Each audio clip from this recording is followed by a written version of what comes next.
অসমৰ সৰ্বস্তৰৰ ৰাইজৰ এটাই মত, যদিহে ভাৰতীয় জনতা পাৰ্টিক পৰাভূত কৰিব লাগে তেতিয়াহ'লে বিৰোধী সকলো দল একত্ৰিত হ'ব লাগিব, তাৰ গত্যন্তৰ নাই।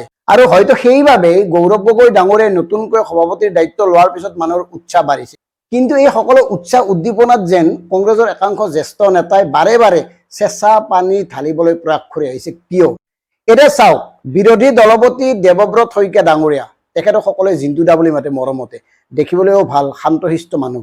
কিন্তু কথাটো হ'ল, এখেতে যে শেহতীয়াভাৱে শিৱসাগৰ সমষ্টিক লৈ মন্তব্য দিলে, মানে এনেকে ক'লে যে শিৱসাগৰ জিলাৰ প্ৰতিটো সমষ্টিতে কংগ্ৰেছে তেওঁলোকৰ ভেটি সুদৃঢ় কৰিব, আৰু এই ইংগিতটো দি কৈছে যে অনাগত নিৰ্বাচনৰ প্ৰতিটো সমষ্টিৰ পৰা কংগ্ৰেছে প্ৰাৰ্থী দিব। ইয়াৰ ফলত ক্ষুণ্ণ হৈছে অখিল গগৈ, ইয়াৰ ফলত ক্ষুণ্ণ হৈছে ৰাইজৰ দল। কিয় দেৱব্ৰত শইকীয়া ডাঙৰীয়াই এনেকুৱা এটা কথা কৈছে, যিটো কথাৰ জৰিয়তে ফিৰিঙতিৰ পৰা খাণ্ডৱ হ'ব পাৰে? কিয় ক'লে? এতিয়া চাওক, দেৱব্ৰত শইকীয়া ডাঙৰীয়া প্ৰয়াত প্ৰাক্তন মুখ্যমন্ত্ৰী শ্ৰদ্ধেয় হিতেশ্বৰ শইকীয়াৰ পুত্ৰ। সেই সুবাদতে তেখেতে ৰাজনীতিত আছে, তেখেতৰ এটা ইমেজ আছে। কিন্তু এই ইমেজৰ নেপথ্যতনো কি আছে, সেই কথাটোৱে আমি আজি আপোনালোকক জনাম। এটা কথা স্পষ্ট যে এইবাৰ নাজিৰা সমষ্টিৰ পৰা দেৱব্ৰত শইকীয়া কোনো কাৰণত জয়ী হৈ নাহে। কিয় নাহে? এই কাৰণে নাহে, নাজিৰা সমষ্টিত দেৱব্ৰত শইকীয়াৰ গণভিত্তি নাই মানে শেষেই। পঞ্চায়ত নিৰ্বাচনেই তাৰ প্ৰমাণ। কাৰণ পঞ্চায়ত নিৰ্বাচনত দেৱব্ৰত শইকীয়াৰ ঘৰুৱা ঠাইতে বিধ্বস্ত হৈ পৰিছে কংগ্ৰেছ দলটো। এইবাৰ নাজিৰা সমষ্টিত সংযোজন হৈছে আমগুৰি সমষ্টিৰো কিছু অংশ, আমগুৰি সমষ্টি বিলুপ্ত। গতিকে কংগ্ৰেছৰ প্ৰাক্তন সভাপতি প্ৰয়াত অঞ্জন দত্ত ডাঙৰীয়াৰ কন্যা অংকিতা দত্ত বিজেপিত যোগদান কৰাৰ পিছত এটা অংশ অংকিতা দত্তৰ লগত গৈছে। গতিকে এই গোটেই কাৰবাৰবোৰে কাৰ ওপৰত বেছি প্ৰভাৱ বিস্তাৰ কৰিব? দেৱব্ৰত শইকীয়াৰ ওপৰত। এওঁলোকৰ প্ৰথম ধান্দা মতলবটো হ'ল কেনেকে পুনৰ নিৰ্বাচিত হৈ বিধানসভালৈ আহে। বাকী সাধাৰণ জনতাৰ মতামত, বিৰোধী ঐক্য হ'বনে নহয়, কোনো ধান্দা নাই, কোনো মতলব নাই। নাজিৰা সমষ্টিৰ পৰা বিজেপিৰ সহায় অবিহনে কোনো কাৰণত কোনো চৰ্তত বিজয় হৈ আহিব নোৱাৰে দেৱব্ৰত শইকীয়া ডাঙৰীয়া, আৰু এই কথাটো তেওঁ ভালকে জানে।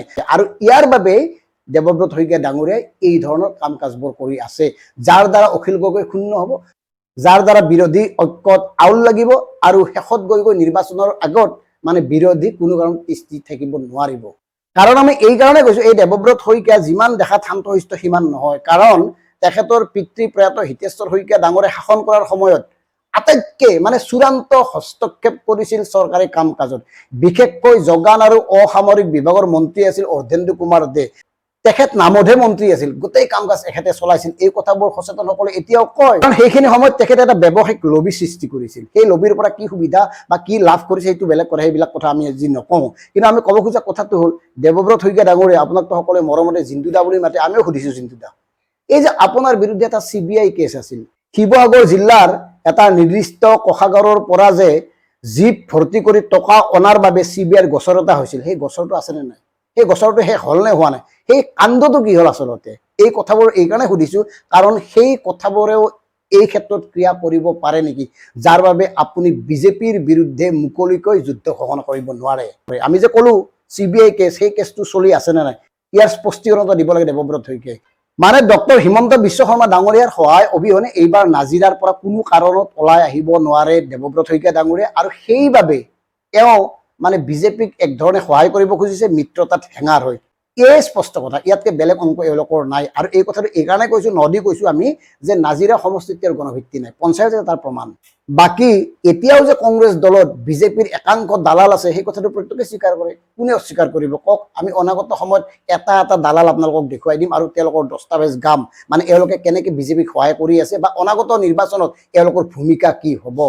দালাল, চামচা, স্তাৱক সকলোবোৰেৰে ভৰ্তি হৈছে কংগ্ৰেছ। গতিকে কংগ্ৰেছে যদি এতিয়াও ভাবে যে বিজেপিক পৰাভূত কৰিব মিত্ৰতা অবিহনে, অসম্ভৱ। গতিকে গৌৰৱ গগৈ ডাঙৰীয়া কথাবোৰ মন দিব।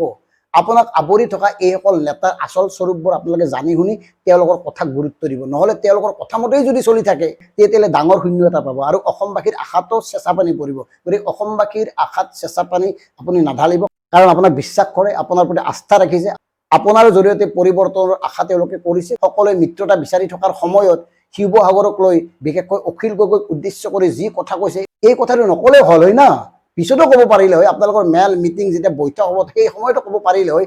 ইমান আগতীয়াকৈ কিয় ক'লে? এইকাৰণে ক'লে ভাঙন এটা আৰম্ভ হওক, নিৰ্বাচনৰ আগে আগে মিত্ৰতাক লৈ খেলিমেলি এটা সৃষ্টি হওক, কাৰণ ৰাজনীতিত কোনে কাক পিছফালৰ পৰা বাহ দিব পাৰে তাৰে প্ৰতিযোগিতা চলে। গতিকে বাহ দিয়া ব্যৱস্থাটোৰ অন্যতম উদাহৰণ হ'ল দেৱব্ৰত শইকীয়া ডাঙৰীয়া বৰ্তমান বিৰোধী দলপতি। কথাটো মন কৰিব। ধন্যবাদ।